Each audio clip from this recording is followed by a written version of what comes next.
Thank you for watching this video.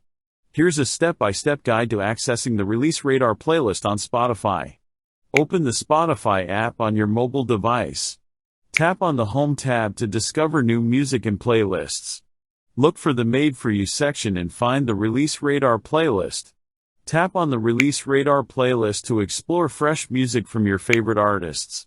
Now, let's move to the desktop version of Spotify. Open the Spotify app on your computer or laptop. Navigate to the Home tab to find personalized recommendations.